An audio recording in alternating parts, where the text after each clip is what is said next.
Good morning, everyone. So today for our distance learning lesson, we're going to be doing problem set lesson 12. I'm still really struggling with the app Zoom and going online and using online resources to create a video conference. So we're gonna go old school here, like I did a couple years ago, and just do hands.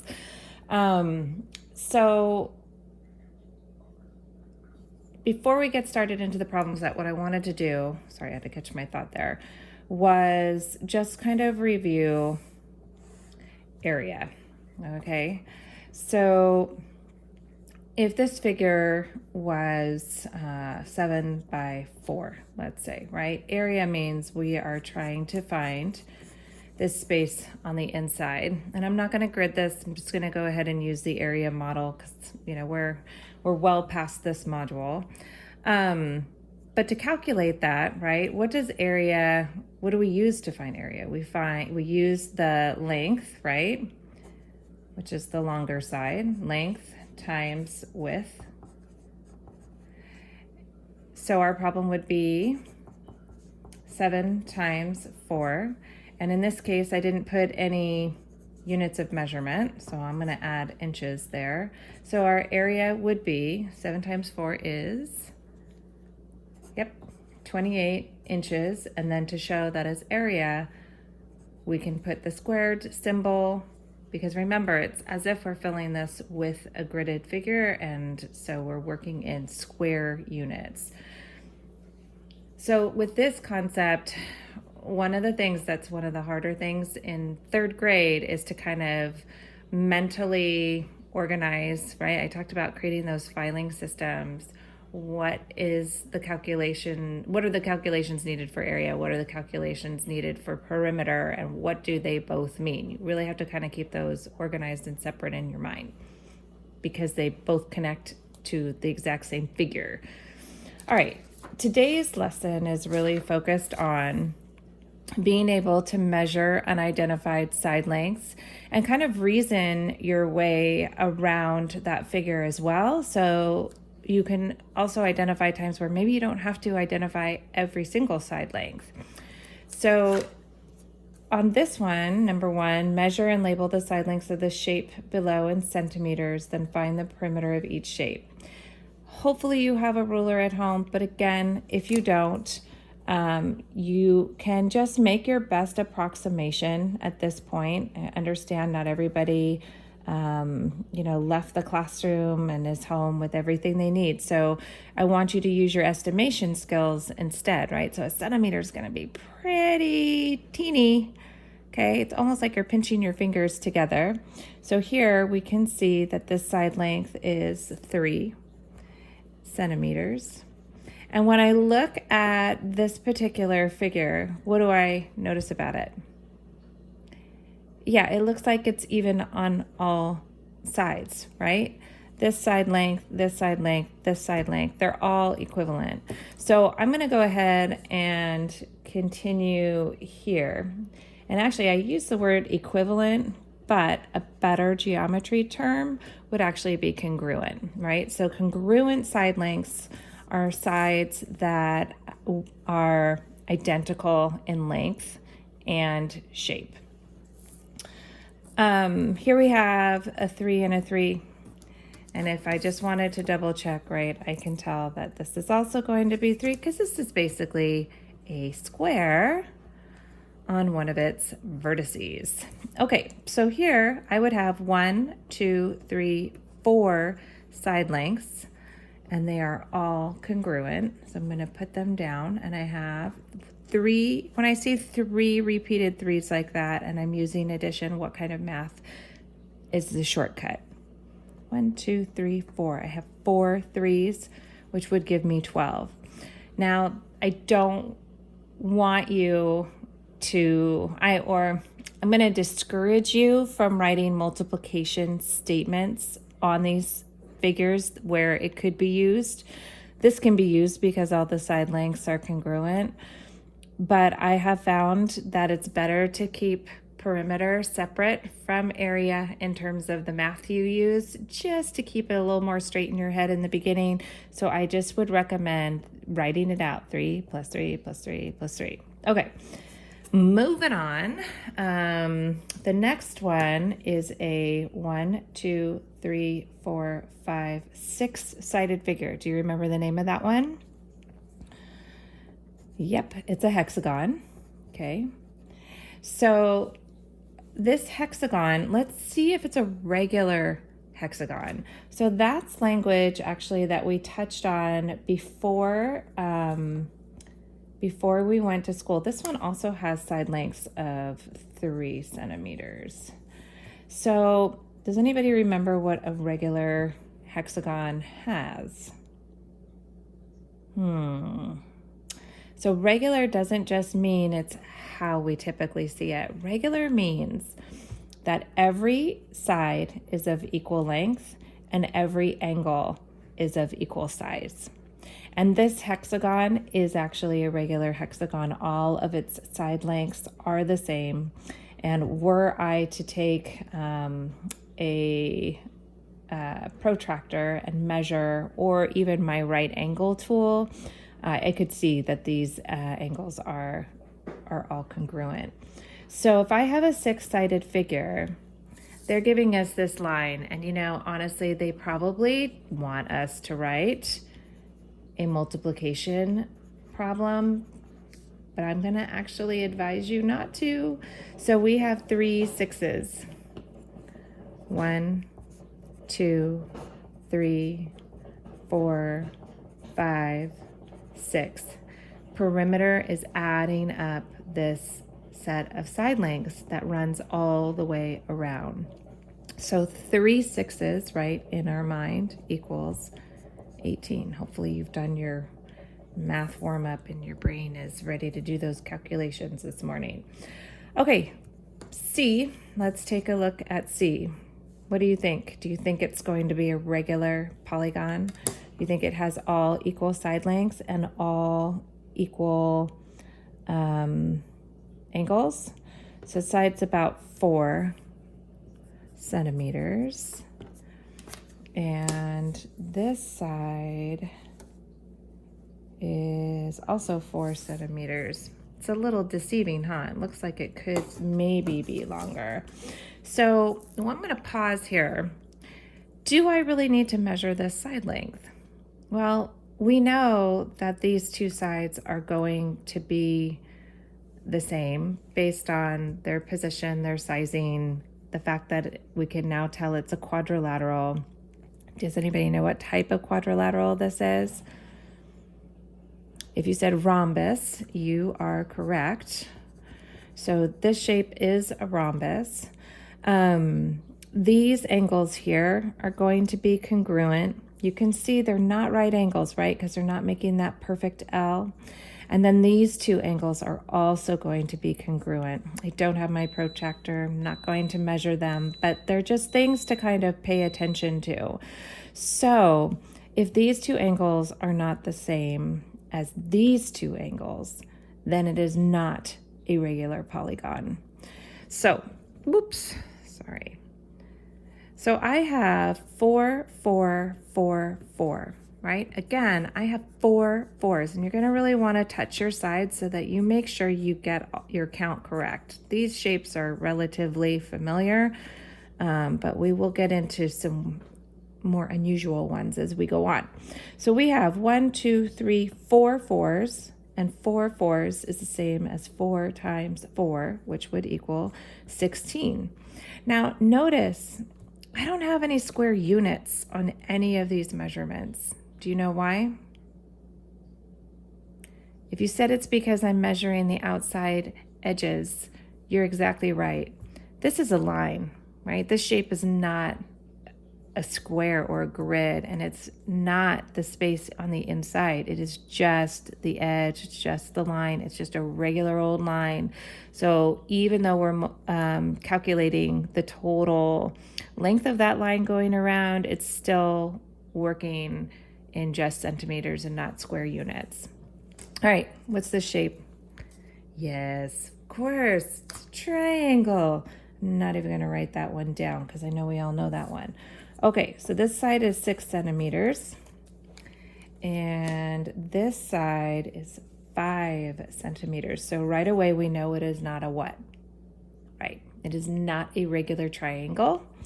But if this side length is 6, we can tell this side length is congruent. So I'm going to put that one there. Again, make sure you're labeling your side lengths and make sure you're carefully writing out your math problem.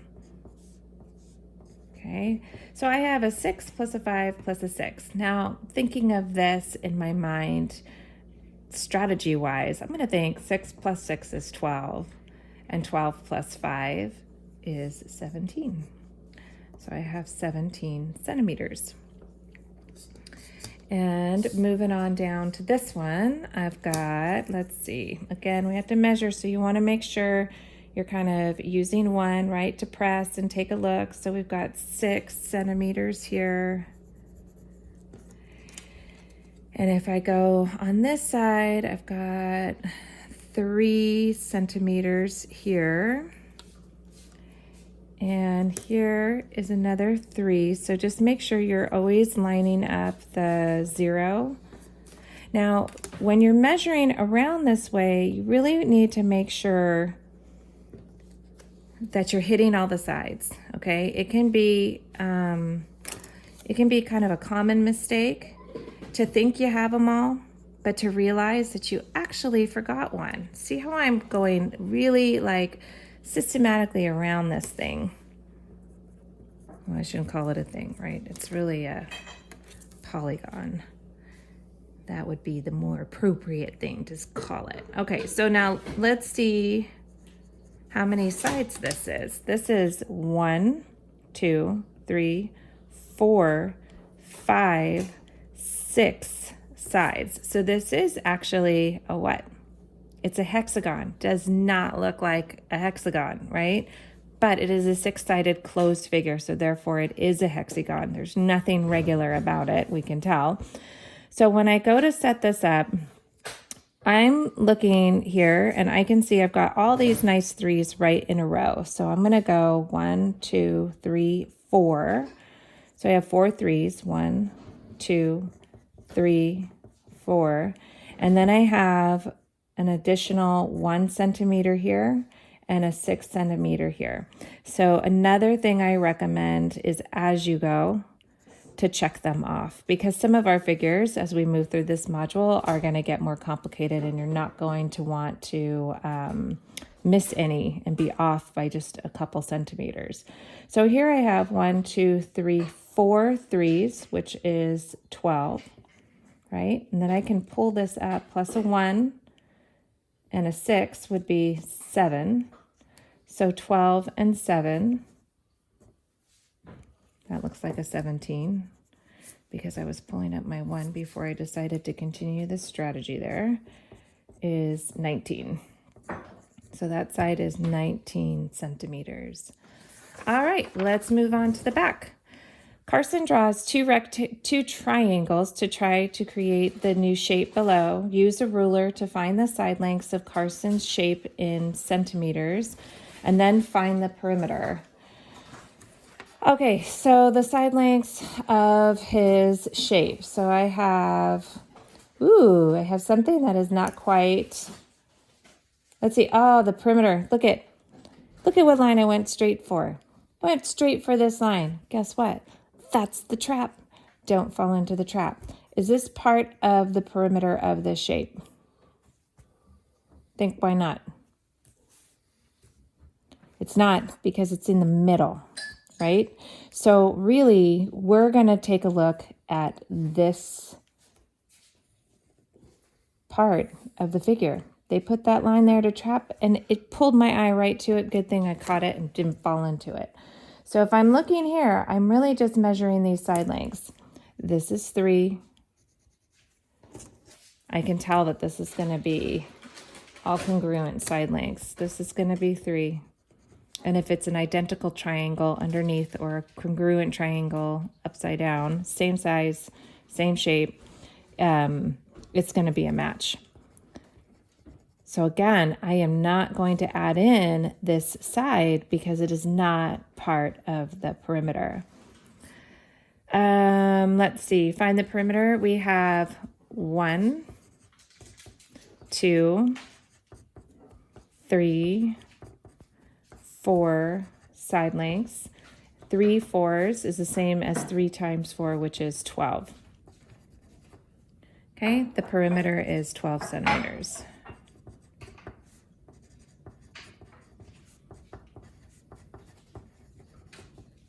Okay, number 3, Hugh and Daisy draw the shapes shown below. Measure and label the side lengths in centimeters. Whose shape has a greater perimeter? How do you know? Okay, well, perimeter can be deceiving. I am going to guess Hugh's shape has the greater perimeter because it has more side lengths. This is a 1, 2, 3, 4, 5 sides, so it is a pentagon.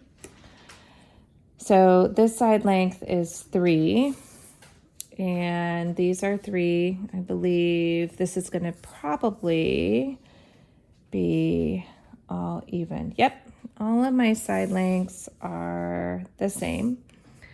So I'm going to go ahead and label all of these. So Hugh's has 5 sides, right? So that's a 3 plus a 3 plus a 3 plus a 3 plus a 3. 5 threes is 15 centimeters. All right, let's check out Daisy. Now, what shape is Daisy? What do you recognize about this shape? It has 4 sides, right? It has how many sets of parallel sides, would you say? Looking at this figure, Daisy's figure here. Daisy's figure has 1 set of parallel sides here. These would clearly intersect. So we're not, those ones don't count. 4 sides, 1 set of parallel lines. And are any of these side lengths the same? Let's see if any of the side lengths are equal. This side length should be equal. And it is. So 1 set of equal sides, 1 set of parallel sides. It is a trapezoid. So this one we have 2 fours, 4 plus 4. I'm going to check those off. Since I have my parallel side marks, I'm going to actually use a check. And then I have my 3, and then I have my 5. So I have 8 plus 8 equals 16 centimeters. I was deceived. Daisy's shape is actually a larger perimeter. Daisy's perimeter is larger by 1 centimeter. Okay. Number 4, and our last problem to kind of cover this lesson. Andrea measures 1 side length of the square below and says she can find the perimeter with that measurement. Explain her thinking and then find the perimeter. What do we notice about this figure? Yep, exactly. It's a square, right? It's also a quadrilateral. It is also a regular polygon because all sides are equal, all angles are equal. It also is a square because it has 2 sets of parallel sides and everything is of the same length. So we know it's a square. So Andrea's thinking, right? She's thinking, well, Andrea knows this is a square.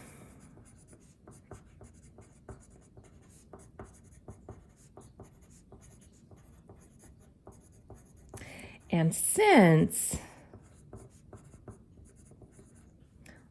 squares have all equal sides,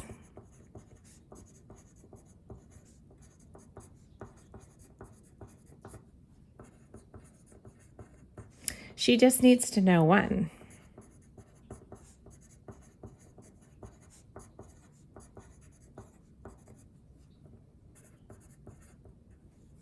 Then she can add up all 4 sides.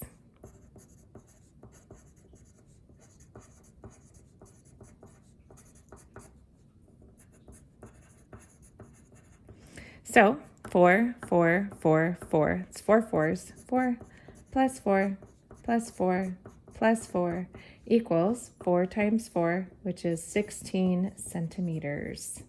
And that's it. So hopefully this has given you kind of an overview, right? You want to do careful measuring. You want to make sure that you're checking off your side lengths as you move into the homework. I would really like you to write them out as repeated addition or not repeated addition where it's appropriate. You can think of the multiplication strategy to calculate the amount, but I really do want you to try and just use the addition. It is a helpful strategy as we move into the unit. There are going to be times where we may need to calculate area and perimeter, so you just need to keep those things straight in your head. All right, well, I look forward to seeing your homework. Don't forget to copy it on both sides and post it to Seesaw. All right, thank you.